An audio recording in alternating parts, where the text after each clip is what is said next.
A few weeks ago, I interviewed one of my favorite rappers, Open Mike Eagle, and immediately we started geeking out over the masked MC, MF Doom. His flow, I have to be careful with his flow because his flow lives in my mind and in my heart. I can almost get into his mind in terms of how he writes, you know? This is what MF Doom sounds like. Just listen. Corners and switching positions, auditioning morticians, sword in a vision, ignoring prison, ignoramuses enlisting, sound dumb, found them, drowning cows dung, crowns flung. He'll have entire bars that rhyme, the entire setup bar rhymes with every syllable in the punchline bar, and it's incredible. It made me wonder, what can I learn from rappers simply by looking at how they rhyme with the beat? I try to start off with 16 dots on a paper. That's Rakim. He's widely regarded as one of the most influential MCs of all time. If 4 bars was this long, I see a graph in between them 4 bars. I could place so many words and so many syllables. I can take it to the point where there's no other words you can put in that 4 bars. So, before we get into rhymes, we need to know what beats and bars are. I always try to find the beat of the music first. That's Martin Connor. He's analyzed the most rhythmically dense rap songs down to the last syllable, and he writes about it. A bar is a grouping together of 4 beats. Before guys like Rakim came along, rhymes in rap songs were pretty basic. Take one of the first commercially successful rap songs from 1980, The Breaks by Curtis Blow. Brakes on the bus, brakes on the car, brakes to make you superstar, brakes to win and brakes to lose, but these here brakes to rock your shoes, and these are the brakes. Break it up, break it up, break it up! This simple AABB rhyming pattern with no wordplay or puns is pretty predictable, lyrically and musically. But fast forward to 1986, and you've got songs like Eric B. is President from Eric B. and Rakim.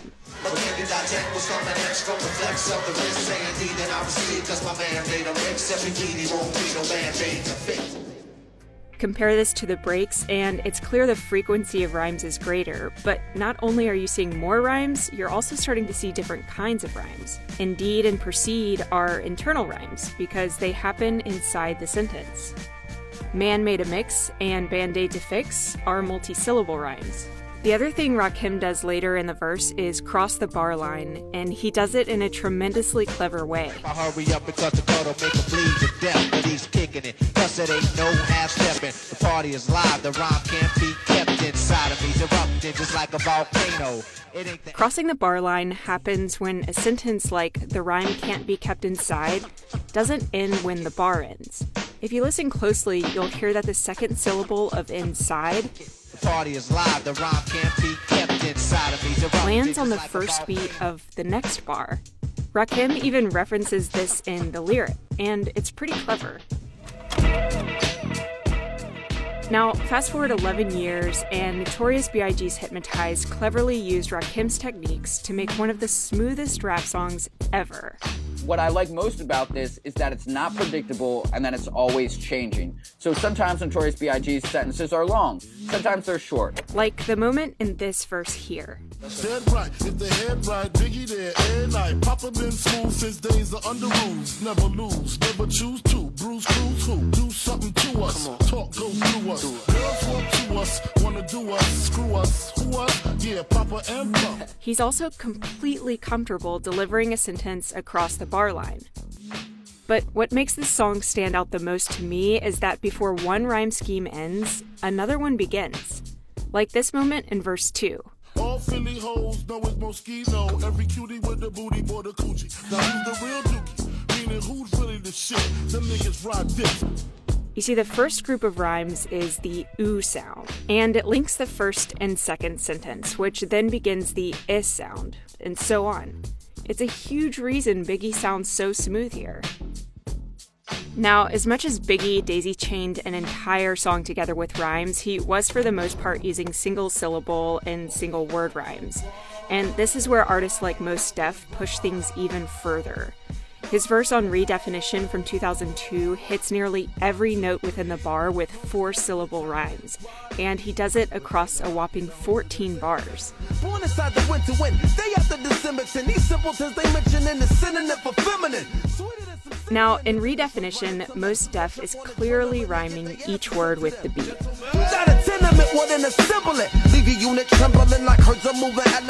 This is where Andre 3000 shakes things up with his verse in Aquemini. Focus on the beat first.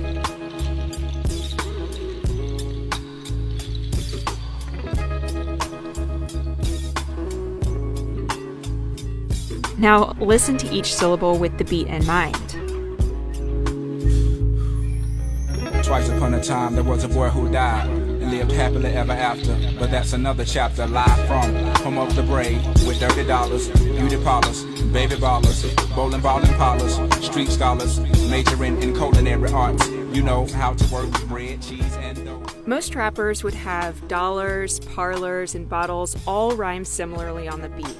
But Andre is accenting each rhyme within different places relative to the beat and bar. Like people say that the word orange doesn't rhyme with anything.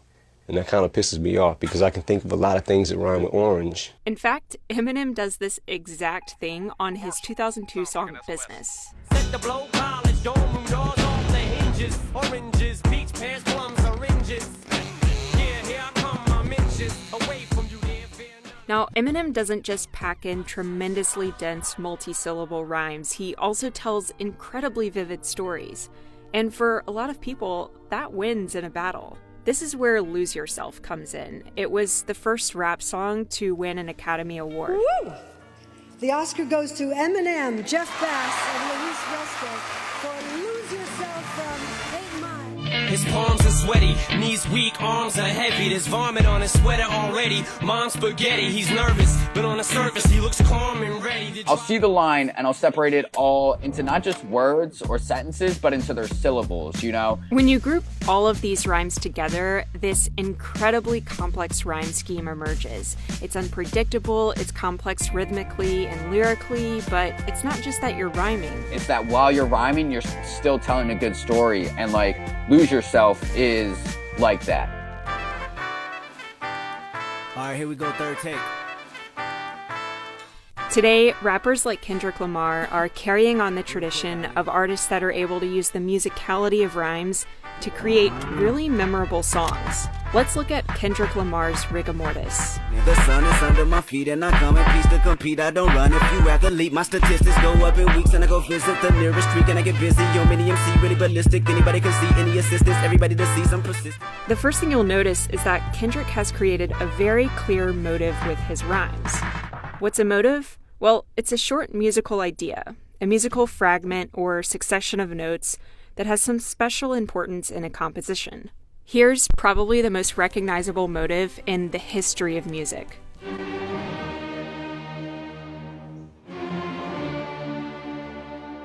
That da-da-da-dum is carried out through the entire piece. It's 3 quick notes followed by a long note. The musical motive in Rigor Mortis is 2 short notes followed by a long note, stringing the entire song together. The street, better partition, better dot your T, Hannibal mention, how the you see, put my dick in the rap industry, everybody bitching, getting mad at me, recognize Kendrick in a battery, and I'm sure. It's one of the few songs that like you physically can't rap along to it. When Kendrick goes into 4th gear, he keeps the motive going, and the motive keeps him in check. MC really ballistic, anybody can see any assistance, everybody to see some persistence, recognize I be really too vicious, the permanent beast and the demolition, breaking up the street, better partition, better dot your T, Hannibal mention, how the you see, put my dick in the rap industry, everybody bitching, getting mad at me, recognize Kendrick in a battery. As much as Biggie's Hypnotize sounds completely different from Rigor Mortis, there are a lot of musical similarities. Remember how Biggie daisy-chained those rhymes? Well, Kendrick does that here too. And in Hypnotize, Biggie also creates a motive, with the sequence of rhymes here.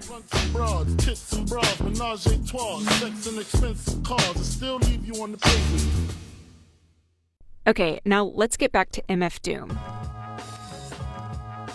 2 years after Lose Yourself won an Academy Award, MF Doom released 3 full-length albums, including Mad Villainy, which is widely considered one of the best underground hip-hop records, period. Most deaf can't even contain his excitement talking about Doom. I bet $1 million on Doom against Lil Wayne. What up?